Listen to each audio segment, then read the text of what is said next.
Hello, I'm Matt Galloway, and this is The Current Podcast. I'm Rebecca Zandbergen, sitting in for Matt Galloway. Most patients who visit Dr. Ginny Eidinger are very nervous. Dr. Eidinger is an oral and maxillofacial surgeon. When I sat down there, I was really scared and I was shaking. I just thought, I can't do this. This is too scary. Chloe Beresford was just 9 years old when she first met Dr. Eidinger. Her previous dental experiences were so negative they'd left her traumatized, and so she was terrified. Enter Moishi. Can somebody release the hound, please? Yeah. Oh, Moishi, go.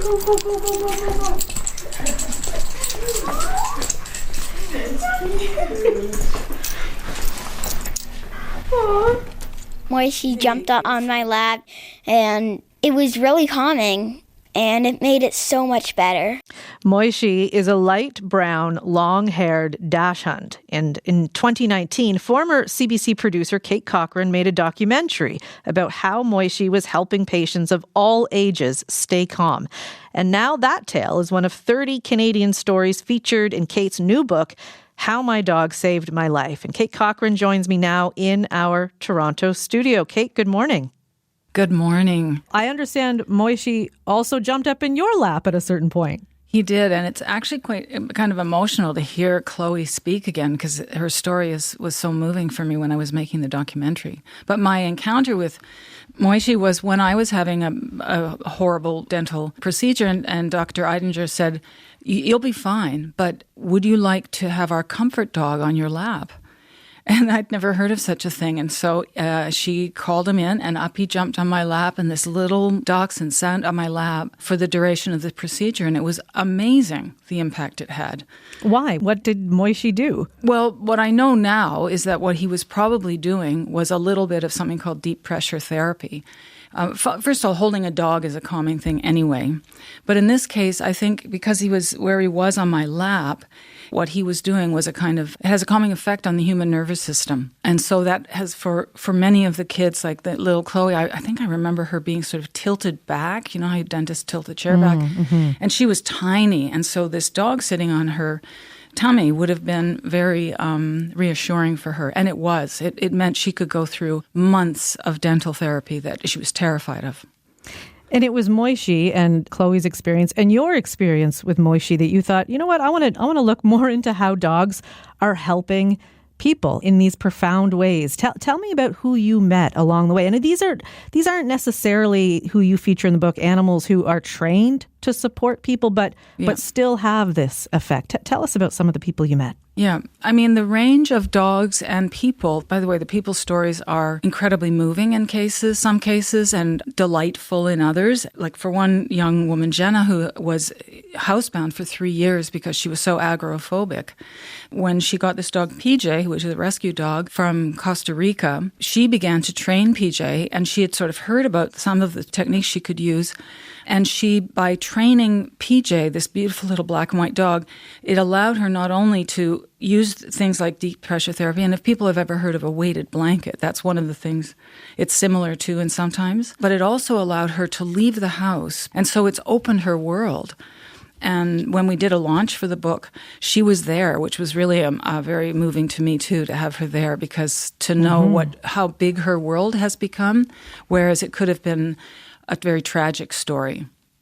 You also, of course, there are stories of dogs who actually make physical rescues in some regard. Yes. And you have a couple of those in the book. Tell me about that one.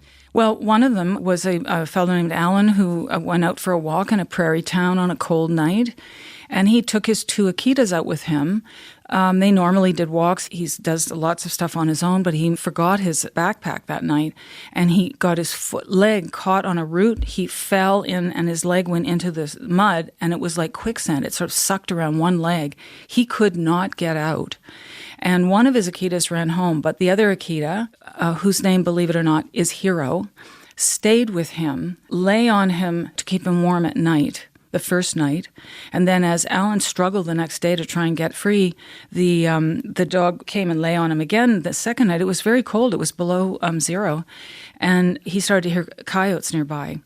And at one point, the dog jumped up ran off. He heard this scuffle in the bush, and Hero came back somewhat wounded and had scared off the coyotes. And the next morning, Alan knew that he was in deep trouble, and he said, "Listen, you got to go get me some help." And Hero ran into town. It was about 2.5 kilometers or something, and you just said that matter of factly. He just talked to the dog, and the dog reacted and did what he asked. I guess I'm used to it now, but isn't that remarkable? Mm-hmm. And not only that, but he then came back, but at that point had caught the attention of some animal welfare people in town, and also because people knew this dog and that he walked all the time with Alan, and an RCMP officer, I guess, and he ran back to this berm and sat sentry on this berm beside where Alan was, because it was an old, deserted old road, and no one could see him. And because it was cold, people had their windows up, so they didn't hear him yelling. Anyway, the dog sat there, and the officer eventually opened his window and heard Alan calling. And if not for that, he would have died. Is there a science to all of this? You know, we hear these incredible stories, and certainly there are people who have written about their own animals, and you know, this is something we've long known. But why does this happen? How are dogs able to do this? And is there something to back it up here? Well, in the case of Hero, the Akita, it's hard to explain how a dog knows to do that kind of rescue, in my view. But there's lots of science that shows why it is that animals, dogs particularly, because they have these noses that are tens of thousands of times more sensitive than our human noses, and the dog's brain processes scents differently. I had 2 dogs at the time I was writing the book, and I'd go out for a walk with them and be like, "Okay, guys, come on." They'd be dilly-dallying. But what I didn't know at the time, and I now realize, is that what they were discerning about the world, and this is why dogs can be used to find people, or why they inexplicably find people, or can be trained to do so, or they can anticipate seizures many minutes before the person themselves is even aware of it. Or sometimes the person is not aware of what's going on with their body, but the dog can smell it and understand it in a way that we humans can't. And because dogs are so compatible with humans, that makes them very well suited to become service animals. And they're being trained in absolutely extraordinary ways to help people with PTSD, to help first responders who otherwise were in isolation because their PTSD was so extreme. We've certainly expanded what we believe a service dog can do, right? It used to be that we thought they were seeing eye dogs, but as you've just told us, there are so many other things dogs can do. I want to bring 2 other guests into the conversation with us now. Sinead Zalitach is here in our Toronto studio with her service dog, Foreman, and we'll talk a little bit more about how she found this dog. But Sinead, first of all, thank you for joining us, and Foreman as well. Thank you so much for having us. Sinead, can you describe Foreman to us? What is he doing right now, for instance? He is under the desk at my feet, possibly snoring.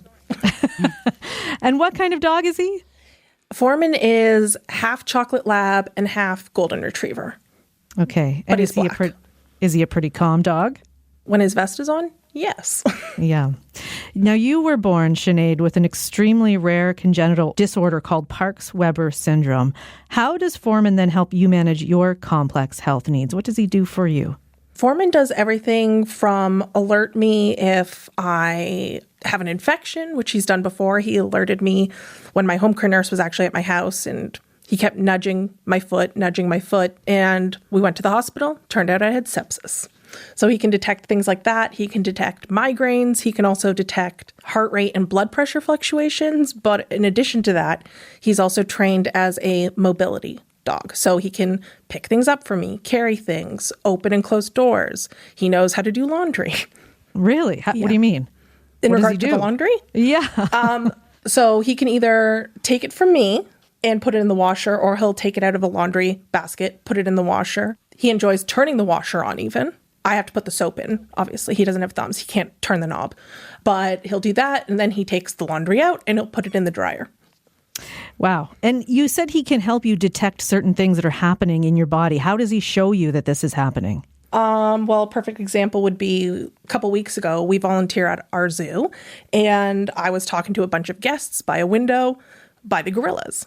And he was asleep behind the table, I was just talking, everything was fine, and he got up, weaved through people to get to me, and then jumped up at me. And I felt fine, but he was very persistent.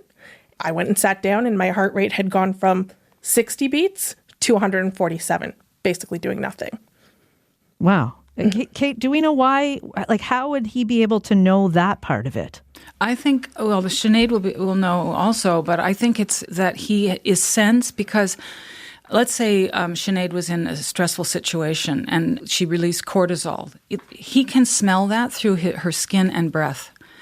And in this case, how he can tell that her heart rate has gone up is, again, her body is sending off scents that he can detect, and he's trained to know this is trouble. And the reason he jumps up and is so insistent, he'll come and nudge her. Yeah, he'll lick my hand even. And yeah. Or if Sinead's getting a migraine, if there's an oncoming migraine, he'll actually tap the side. Is this right? Sinead, he'll lick, I wear glasses, but if I take them off, he'll lick whatever side the migraine's on over my eye. And what if you ignore him? What happens? How persistent is he? He's pretty persistent. He'll do everything. So like for him to jump up at me like that quickly, he knew you need to sit now. There's not really much lead up. But normally it's more he'll lick my wrist, he'll lick my hand, and that's more subtle. But then if I ignore him, he'll be more persistent. Sinead, I know you found Foreman through a gentleman named George Leonard. Can you tell me a little bit about him? Oh, how would you describe George? Well, first of all, may he rest in peace. He passed away this past spring. But I found George after, unfortunately, being taken advantage of by a fraudulent service dog organization, and that was a whole ordeal. And a friend of mine directed me. She said, you need to talk to George. He can help you. He takes on people who no one else will even consider for a service dog. And so I contacted him. I was crying my eyes out because it was such a stressful situation and we had lost a lot of money. And he said, what can I do to help? So basically from there, we tried 2 other dogs, and unfortunately, they just weren't cut out to meet my needs. And he said, we got these dogs coming in from these other trainers. Just keep it in your wheelhouse. And I'm like, but my mom's allergic to dogs. I need a dog that doesn't shed. And my mom, being the gracious person she is, said, this dog's probably going to outlive me. You need to do what you need to do. So that's how we ended up with Foreman. Cate, tell me a little, because you talk about George in the book a fair bit. Who is he and why does he come up again and again? Because he was probably the most remarkable service dog and animal dog trainer in the country at the time. I mean, I can't say that absolutely, but he was remarkable. And it was very sad that he died. He was only 59. And he was, his father was Cree. He worked for years in search and rescue, Indigenous search and rescue, very traumatic work in and of itself. And he had a form of PTSD, although he didn't really know it. And he began to see the need of first responders who had not been given military people or firefighters, RCMP officers, I'm sure police officers, that what a dog could do for them was help them to calm their nerves, but also, in his case, he would have like bursts of anger. And he was described being in a local department store, and something would go the wrong way, and he'd be just like out of control. And so when he got, his dog was a Rottweiler named Stinky, who got the name, I think, because he got sprayed by a skunk, didn't he, Sinead? Yep. And he trained this dog that he used also to help other people to see that, because what George said was these dogs will pick you.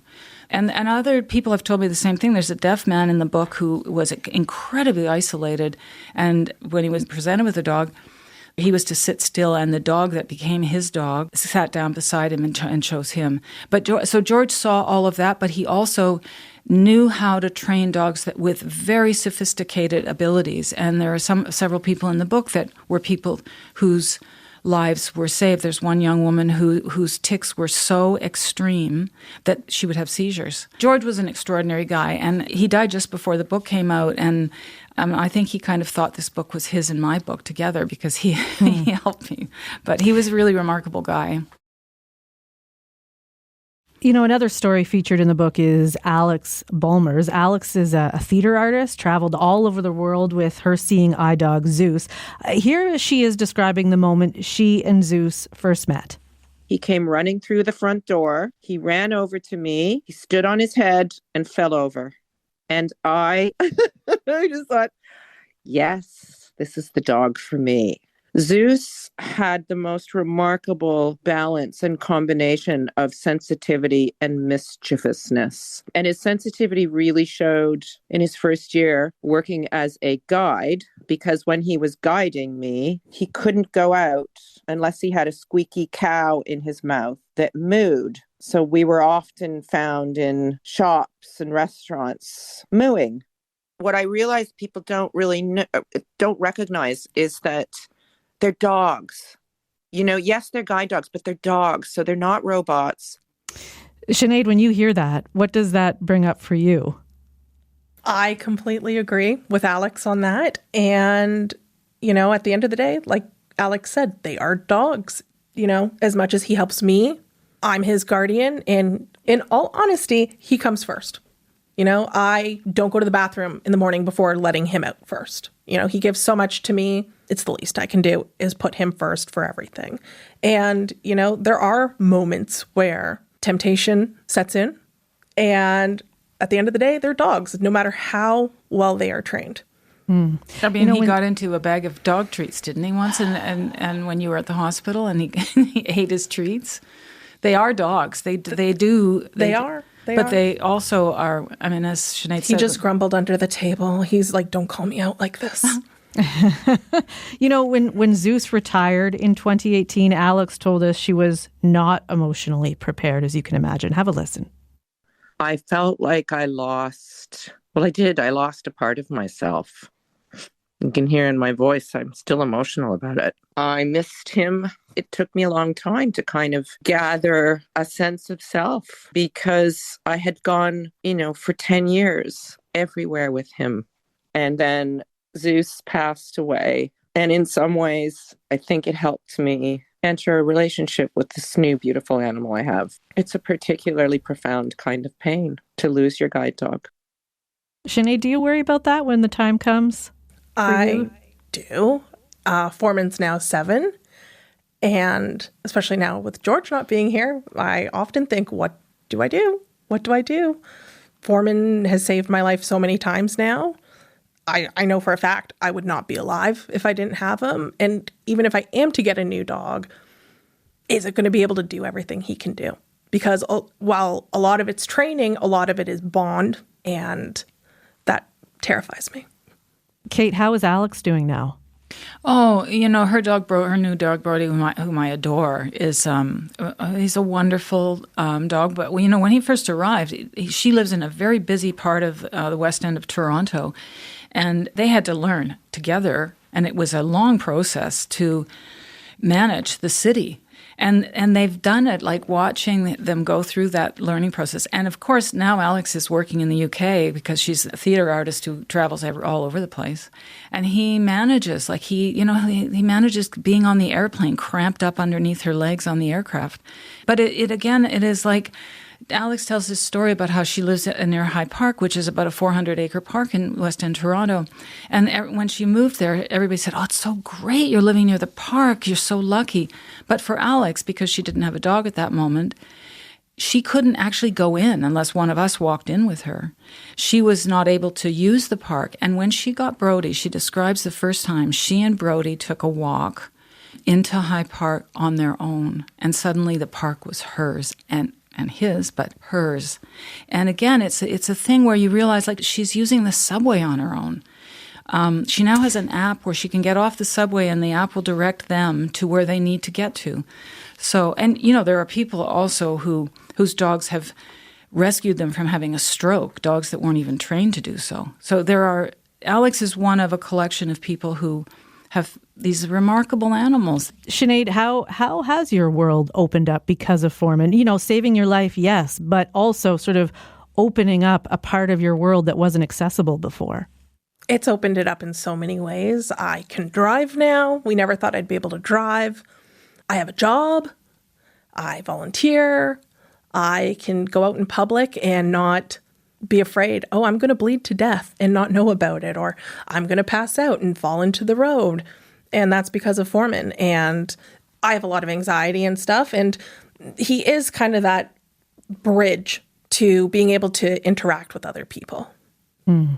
You know, you also in the book, Cate, you talk to people who have saved people's lives in a multitude of different ways. So we contacted, as you can tell, a number of people you spoke to in the book. Lucas Silvera is one of them, and his Chihuahua, Marcy, came into his life unexpectedly. Have a listen. There are dogs in this world that you meet and there's a connection between you and that dog. And we formed this bond that just felt like she needed me, I needed her. And we just found each other in a moment in my life where I was really struggling with my mental health. I'm a recovering addict and alcoholic, and she saved my life every single day. In what ways did Marcy help Lucas heal? Well, she came into his life in a really interesting moment where he thought he wanted a Chihuahua. I don't know how it came into his head that a Chihuahua was the dog he wanted. And she kind of dropped into his lap because a woman he knew couldn't handle the dog herself. And so this little tiny bundle came into his life. And over time, he realized that he needed to turn his life around. And it was, as he said, it was having her, knowing she was there, but also that she relied on him to get her out of the house, and that got him out of the house, that he caring for her, that's a very reciprocal relationship. And that's one of the really interesting things about the reciprocity of the relationship between the dog and the human, Sinead alluded to, is that somehow the bond that forms, it's a person realizing there's a need, but the dog also realizing the person's need. And so Marcy, and she's a very sweet little dog, that bond, and it's a really interesting one to me because it's kind of magical. And it's like the kind of magical relationship I have with my own dog now. I lost one dog when I was writing the book, but my dog Bowie, this funny thing where he gives me as much as I give him. And I can't say he saved my life, but I certainly understand better what people are describing in the ongoing relationship that they have with their animals. Sinead, before we go, what have you learned through your relationship with Foreman about that uniqueness of an animal and, or in this case, a dog and a human relationship? Like, what have you learned about what that brings? I've definitely learned that, specifically with Foreman, there's no sleeping in past 7 a.m. Or that, yeah, he's also trained to turn on the lights. It's really annoying, but useful. I've also learned that, especially as somebody who spends a lot of time in hospital, sometimes you just need somebody who listens, not says anything, just listens. He listens to me complain about things all the time. Sometimes he'll grunt about it, and I like to think he agrees with me that these people are annoying, but he teaches me that the bond's invaluable. Will I ever have a dog like him again? Probably not. He's pretty unique. But if you can find a dog, even if it's a pet, that's like this, people say, oh, it's a soul dog. And I'm like, maybe. But they are everything to people. I mean, some people have said in the book that one of the things about their dogs, trained and untrained, is that there's no judgment from the dog.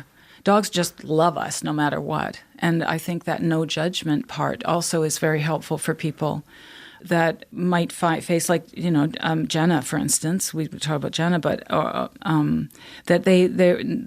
they're not going, the dog's not going to look at them and go, oh, I don't like the way you do that, or, oh, how weird you are. And people, there are people in the book who were bullied as kids, and suddenly they're with an animal that doesn't do that, won't do that ever. Exactly. Ever. So I was going to say, Cate, you said your dogs, Bowie and Calvin, haven't saved your life, but maybe in some way. I mean, they bring a new perspective to your life or something. Like, what would you say? How have they changed your life? We have these two dogs that are called Ganaraskan. The breed is called Ganaraskans, and they're about 25 pounds. Calvin was my guy. He was my best guy. And Bowie came along as a little brother, an annoying little brother for Calvin. Anyway, We lost Calvin. He, just as I was writing the conclusion to this book, Calvin became very, very sick very suddenly, and we knew we were losing him. And we had a family conference when we knew that he had brain tumors, he wasn't going to survive. And I remember being in my living room, and I live in a kind of family compound, and so we had gathered in my living room, and my daughter and my son and my mom and I were sitting, and my son-in-law were sitting there trying to figure out, what are we going to do now? And everybody was in tears, and Calvin was sitting very silently and quietly on my daughter's lap. And Bowie, who's a completely untrained dog, was so upset. He kept going up to Maddie and he would lean into her, and then he would lick away her tears. And I thought, oh my God, this is the kind of canine empathy that I've been writing about for 2 years. That this dog knows there's something wrong, and that he wants to try and help. And so in that moment, in that difficult moment, I felt like I was living out something I'd been writing about, which was interesting for sure. And, you spend months working on a writing project, and there the dogs were, draped over the couch in my studio. And I understand totally the kind of company when you're in a solitary situation, the company that they give you. Unspoken, I just know they're there, and so maybe that's part of. Doing the book also has taught me to slow down a bit. Like, we're in difficult times in this world, and now if I go for a walk with Bowie, I'm not, impatiently pulling on the leash. Well, not always, anyway. But there are moments. But they taught me to kind of take in the world in a different way, other than this frenetic way we have of being bombarded with information and difficult everything. And so I'm very grateful to them for that. Okay. Cate and Sinead, I appreciate your time this morning. Thank you for sharing these stories. Thanks for having us. It was a pleasure to be here. Thank you. Cate Cochran is a former CBC producer and the author of the new book, How My Dog Saved My Life. She was in our Toronto studio with Sinead Zalitach and her service dog, Foreman. Has a dog transformed your life or even saved it? Send us your dog stories. Email us, thecurrent@cbc.ca.